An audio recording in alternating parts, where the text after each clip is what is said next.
Ako si Aurelia San Jose Tabudlong.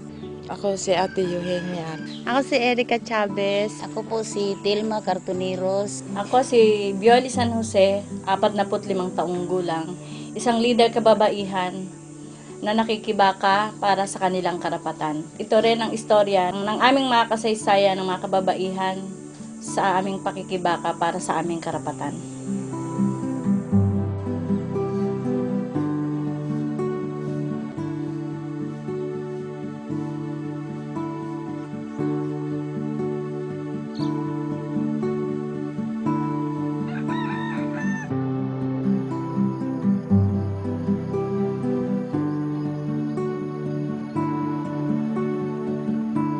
Namulat siya't lumaki sa kabukiran, itinanim sa puso ang pag-ibig sa lupa. Lupang binubungkal ay di na kanya. Kasi ang inspirasyon ko sa akin dito yung aking pamilya. Kami ay sa pag-umaga, maghahanda na ako ng pagkain nang magtatrabaho sa bukid. Kasi importante sa isang magsasaka yung bago sila lumusong sa bukid ay nakakain. Mga 8 o'clock, pupunta na ako sa farm upang tumulong ako magbungkal dyan o mag-harvest man ng aming produkto.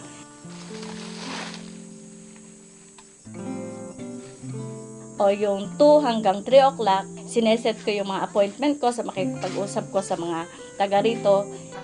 Para maitampok din kasi yung issue ng kababaihan. No?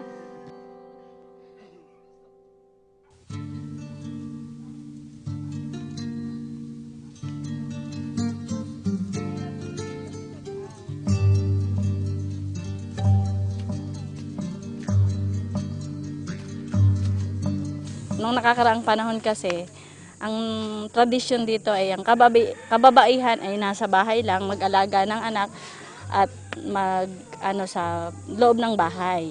Hanggang sa pinractice natin unti-unti dahil bunga na nga ng kahirapan, hindi masustain yung pangailangan ng isang magsasaka sa pagsuporta sa pagpapaaral ng kanilang mga anak.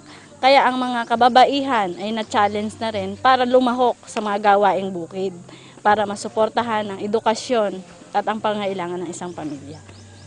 Ang tinatanim namin, yung talbos ng kamuti, kamuting kahoy, mais, gabi, yung panglaing. Nung nakaraang taon ay nagtanim kami ng palay. Kalabasa, sitaw, tapos may tanim kami mga saging. Minsan nag-uuling kami, yun ang pinaka-suporta namin, yung uling. Ang nais namin sa hanay ng kababaihan sa ngayon ay mapalawak pa namin na yung 30% na organic dito sa aming lugar ay madagdagan pa namin maging 50-50. Kasi sa ngayon hindi naman kaagad natin may i-apply yung organic farming kaagad-agad. Unti-unti yon.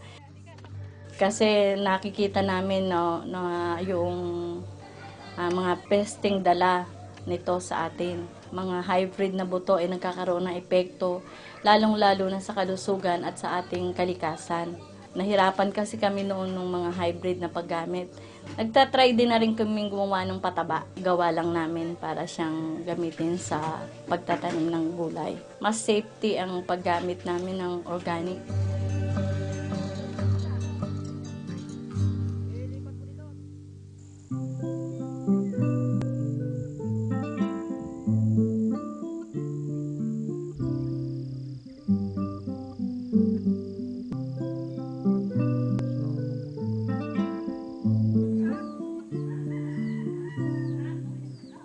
Ang sa Magda ay kung bakit natin naitayo itong samahan na to ay ito ay ang nagtulak sa atin at naging hamon para sa mga magsasaka rito ay magkaroon tayo ng pagkakaisa. Yung mga magulang ko dito na sila nakatira, panahon pa raw ng hapon yun eh. Nung nagawang rice field na nila tatay ko yung doon, saka lang nila inangkin at sila na ang nagsaka. Paano namang hindi ka aalis, nanunutok ng baril yung mga tauhan nila. Ang ate ko nagtatanim ng palay, uuwi siya kasi tinutukan daw siya ng baril ng tauhan.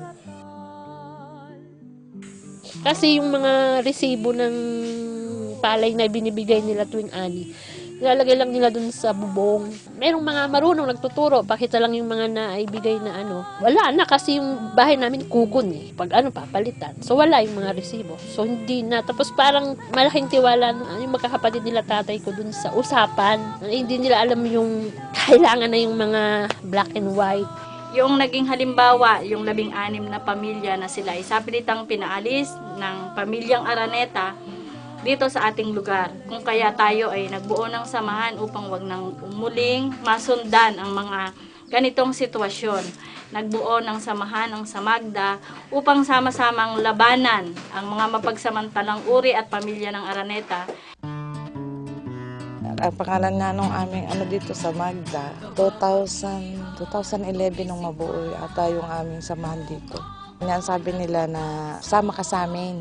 Di nung nagmi-meeting, tapos nung nabubuo ng unti-unti, tapos sama-sama kami sa mga rally, ganyan. Hanggang sa na-organisa na kami ng na-organisa na ganun pala yung aming ipinaglalaban para kami matuto rito makibaka sa kanila.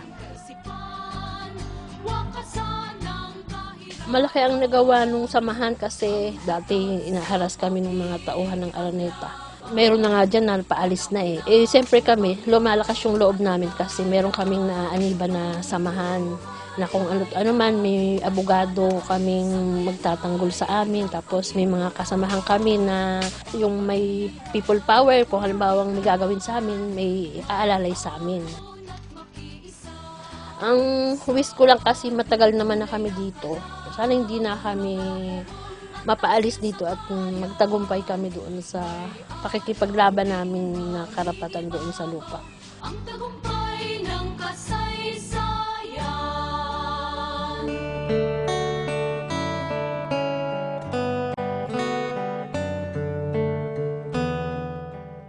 Tanging naming pangarap dito sa aming mga anak, kahit kami ay isang abang magsasaka ay mapagtapos namin sila ng pag-aaral. Sa akin, ang karunungan ay isang tanging kayamanang maipamamana ng isang mahirap para sa kanilang mga anak. Ang akin sanang gusto at maunawaan sana ng aking mga kabarangay ng aking ginagawa ay hindi parang lang sa sarili ko.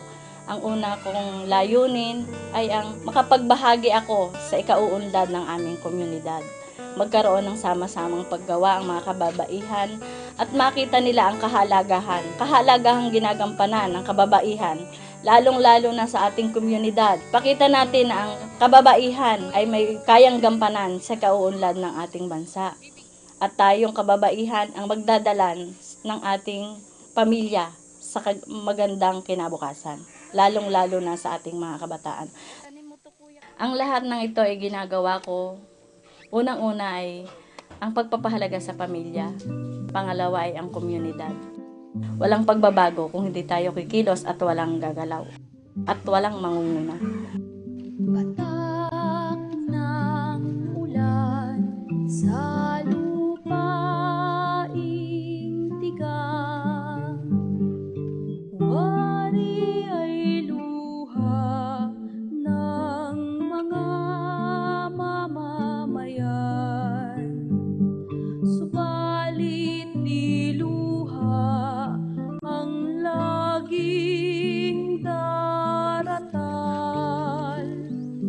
Habang di tulog ang isip at laman. Mga inaapi, titindig tatanaw sa dakong silangan kung saan sisikat mapulang araw ng kalayaan.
Yenga lisatiendo. Auso ibanda kai. Auso siuguru. Auso nyuka, rabon, nyoyo, dapat, mandas. Goro gigo, rabon, apuri pudo. Ganda apuri pudo.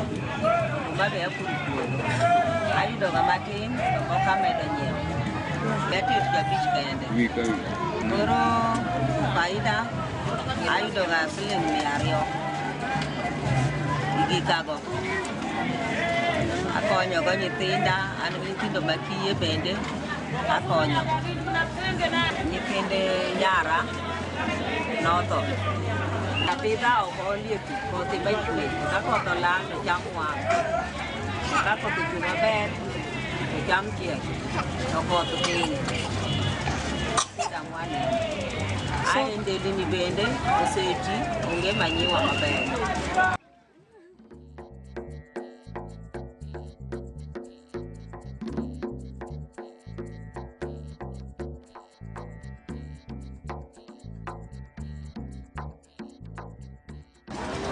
My name is Pamela Yambo. I sell tomato and vegetables. Onge teach. Wana ne dala. Wakati kamati vinda dala. I have 10 children back there. I have 6 alive children. That's offer. Apart from some, I don't know some giving Bellamon, Konya and Liga Mountain, and no capek in Kechuto or to my YouTube. Why you can't give my tag, Nenguchi Mobile Malo, so maybe don't give anything to so, because some Martini do a pesa, or pesa more for you, your car.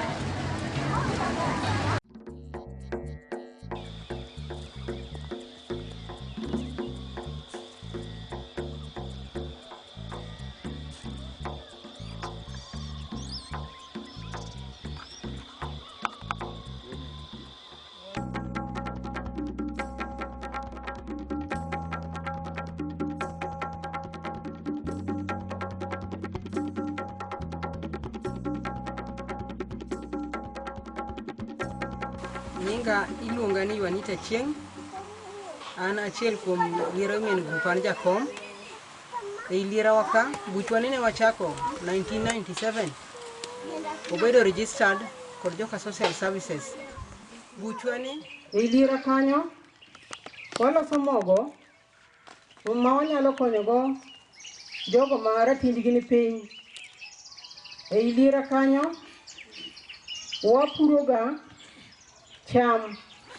Mokwa mwaloso mar soya mar nutrition no, wakele nyaka e dispensary boro, kendo ka wakele kanyo, ikonyoga kode jotuo mobiro e osuptal kanyo. E gweng' kucha, ka wawuotho door to door, ka wayudo nyithindo ma malnourished, wakonyogo.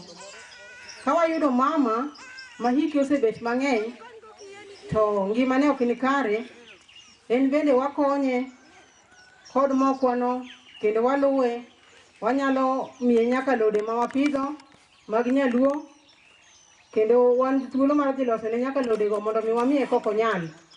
Mano tich mwatiyo kucha.